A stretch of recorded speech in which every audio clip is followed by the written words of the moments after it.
what is wrong? And it's like, you love all of those people more than you love me. And I knew it wasn't true, but just that immature heart that, is just longing. And I think it's so beautiful what happened at this camp. And that was one of the questions that I had for you, was that there's other times when there's things that just seem so bad, but there's always a huge blessing on the other side of it. And for your kids and for you too, because this had to have just been breaking your heart that it was. Your kids are at this camp. Yeah. They want to come home and, oh my goodness, but what a blessing to stick it out. And I would imagine that you relied on intuition, also something to say, let's go one more day, and then finally we're at the breaking point and say that's it. After tonight, if you don't like it, we're coming and getting you tomorrow. But can you identify with that? Do you know what that was in you that said, I'm not going to come and take them out right now. I want them to give this a try for a couple more days? Well, I thought it was important. Actually, I'm going to be very honest here, Nada. I was a little bit selfish. I didn't want to leave Jeffrey at a camp by himself. That was one of my first things. So I wanted them there to kind of watch over their brother, make sure he's getting the care he needed. And they kind of knew what he liked and didn't like. And they could tell the other counselors what was up with Jeffrey. So that was one of the first reasons. And the second reason was we had all these plans.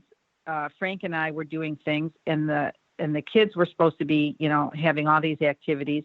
Now we would have to get another hotel room with us and see if we could change all of the things we had planned on doing or get our money back and do something different. I don't know. It was a combination of things, and also the fact that I wanted them there with Jeffrey.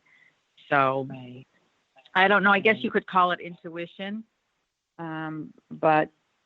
And I wasn't sure. I really wasn't sure that things would turn around. But as it turned out, the blessing came in the overnight camping trip, and it rained that night, and they still loved it. They loved it. They still talk about it to this day. And they're in, Heather 43 and Joey 40. Yeah, they loved that trip, that camping trip. Isn't that just amazing? It's just amazing. I love that.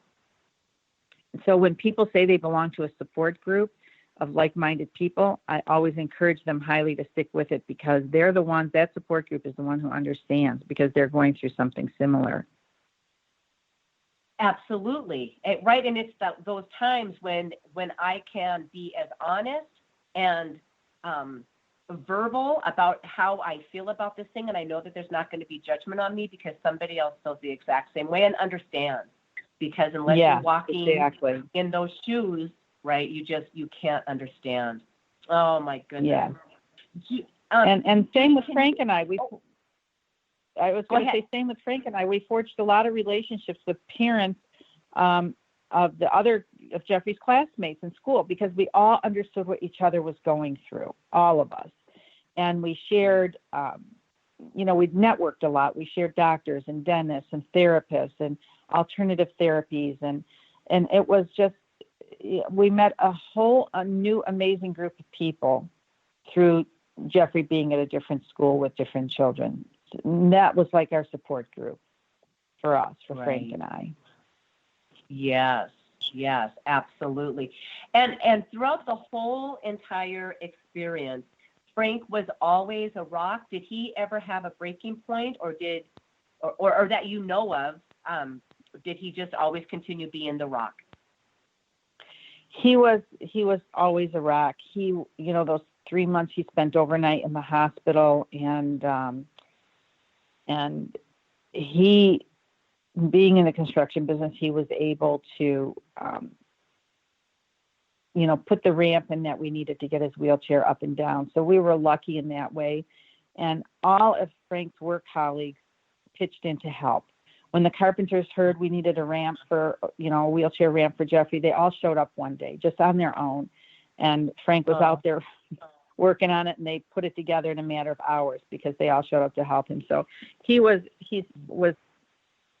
well respected in the business here locally, and his work colleagues, the subcontractors that he worked with, all were so amazing and helpful for us to make the renovations necessary in our home to accommodate Jeffrey in a wheelchair.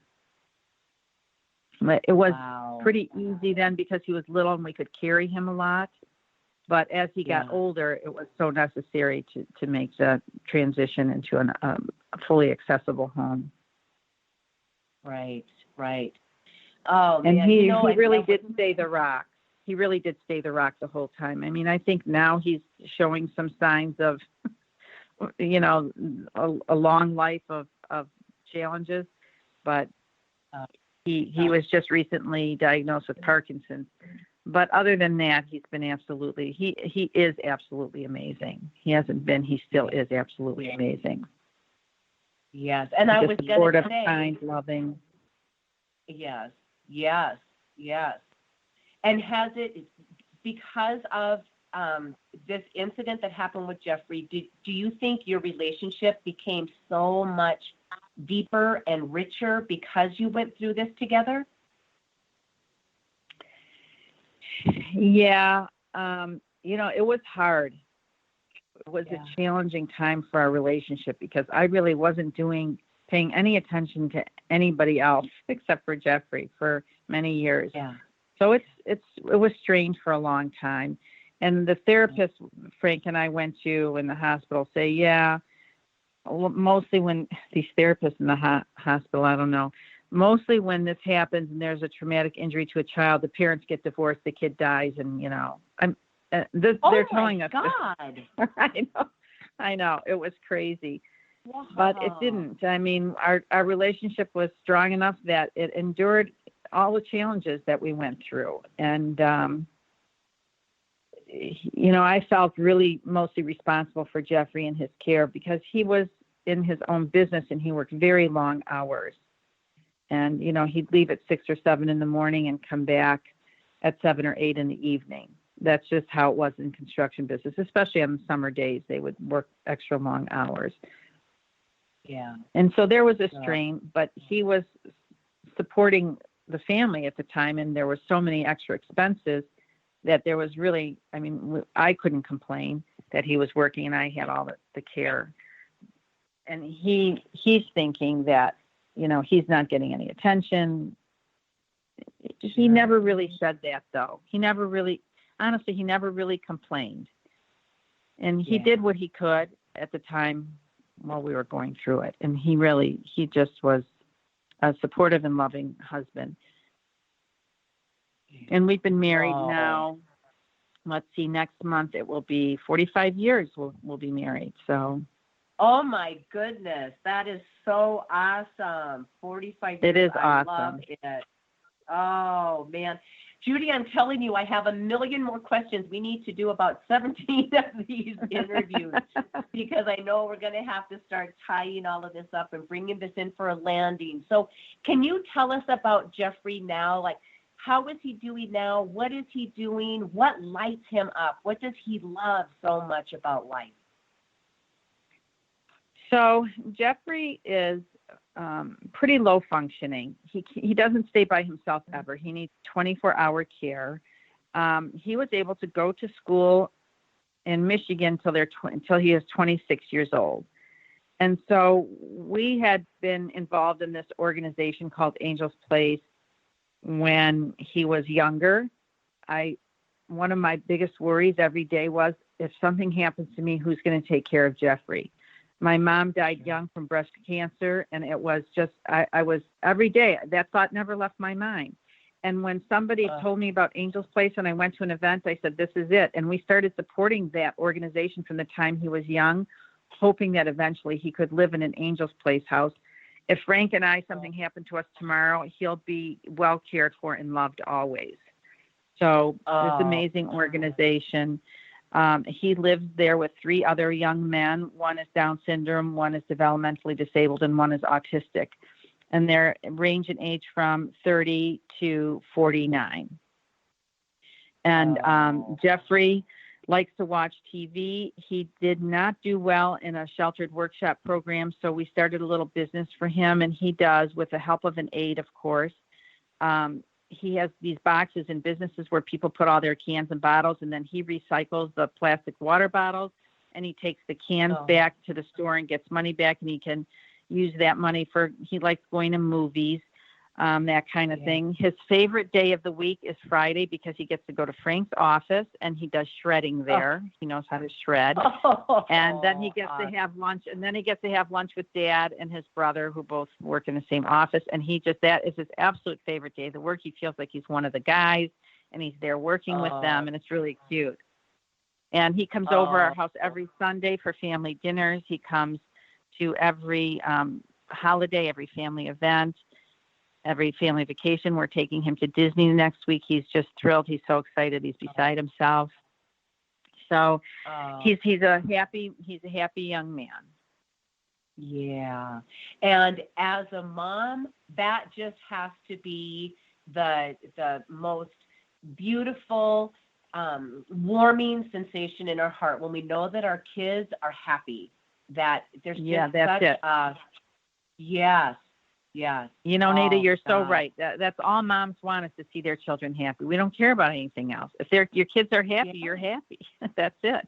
Absolutely. So, I don't care about your degrees or your titles or your position or your income or who you hang out with. If influential, I want to know if you're happy. And if you're happy, I'm at peace and I can be happy. And oh my goodness, this is such a powerful story, Judy. And I just cannot thank you enough for being so honest and so vulnerable in this and sharing this and trusting me.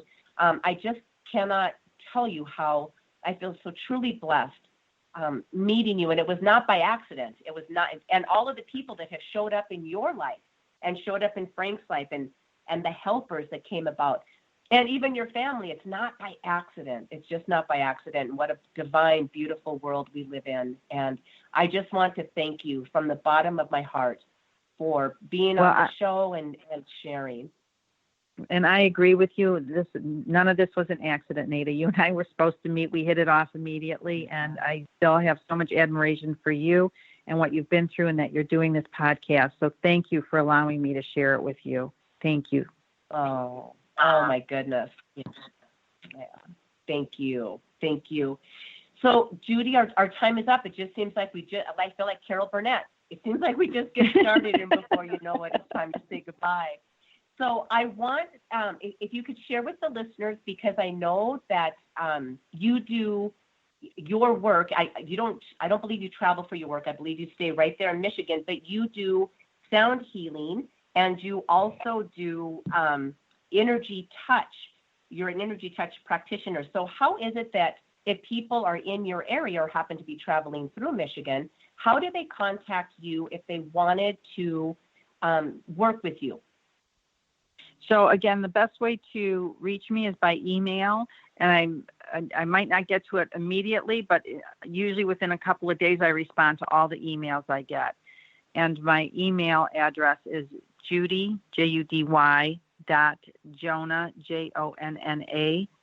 18@gmail.com. And I would be happy to answer any questions anybody has about energy work, or we do the meditations with the sound crystal bowl alchemy, the alchemy bowl sound healing. So I'm happy to answer any questions anyone might have about that.